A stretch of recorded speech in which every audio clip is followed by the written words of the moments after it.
पुढची महत्त्वाची बातमी आपण पाहूयात। तन्वी कोलते ही बिग बॉसची विजेता झालेली आहे। 11 जानेवारी 2026 रोजी कलर्स मराठीवर सुरू झालेल्या बिग बॉस मराठी सीझन 6 ने प्रेक्षकांचं भरभरून मनोरंजन केलं। 19 एप्रिल रोजी 6व्या सीझनचा ग्रँड फिनाले उत्साहात पार पडला। 100 दिवसांच्या खेळामध्ये 5ही स्पर्धकांनी आपली जागा निर्माण केली। टॉप 5 स्पर्धकांमधून कोणता स्पर्धक ट्रॉफी जिंकणार याकडे सर्वांच्याच नजरा होत्या। अखेर याचं उत्तर मिळालं। तगड्या स्पर्धकांना मागे टाकत तन्वी कोलते हिने बाजी मारली। प्रेक्षकांकडून मिळालेल्या मतांच्या जोरावर आणि उत्कृष्ट टास्क परफॉर्मन्समुळे या स्पर्धकानं बिग बॉसच्या ट्रॉफीवर आपलं नाव कोरलं। त्यामुळे तन्वी कोलतेवर कौतुकांचा वर्षाव केला जातोय।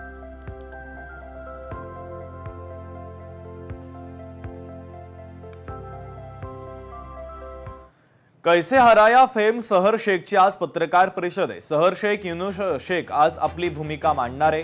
बोगस जातीच्या प्रमाणपत्राच्या संदर्भात खोटी माहिती दिल्याचा त्यांच्यावर आरोप आहे आणि या आरोपांच्या संदर्भात आज काय भूमिका मांडली जाते हे पाहणं महत्त्वाचं आहे।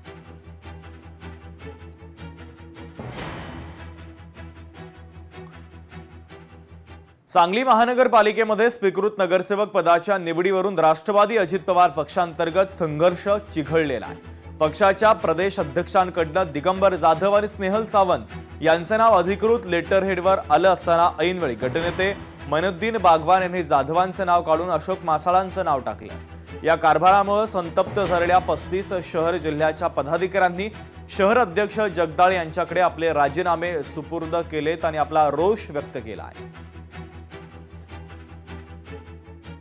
आज जर अजितदादा असते तर हे धाडस झालं नसतं, पण अजितदादांच्या मृत्यूची सुद्धा तुम्ही संधी म्हणून आज तिथं तुम्ही घेतलेली आहे आणि इतकी दुर्दैवाची बाब आहे की त्याचा निषेध म्हणून आज हे सगळे आमचे शहर जिल्ह्याचे जेवढे काही पदाधिकारी असतील या सगळ्यांनी आज जवळजवळ 35 लोकांनी इथं सगळ्यांनी राजीनामे माझ्याकडे सुपूर्द केलेले आहेत। पक्षानं कठोरात कठोर कारवाई गटनेत्यावरती केली पाहिजे आणि पक्षामध्ये अशा पद्धतीनं परत कोणी धाडस नाही केलं पाहिजे, अशी कारवाई झाली पाहिजे असं सर्वांचं मत आहे।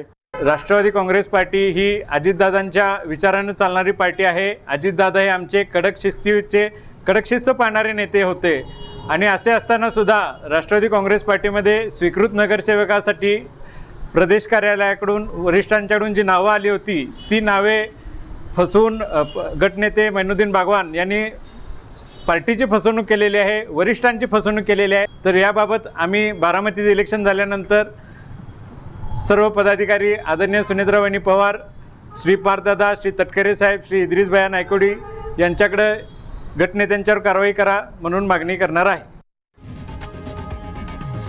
लोकशाही मराठी ऐका, पहा, जागरूक रहा।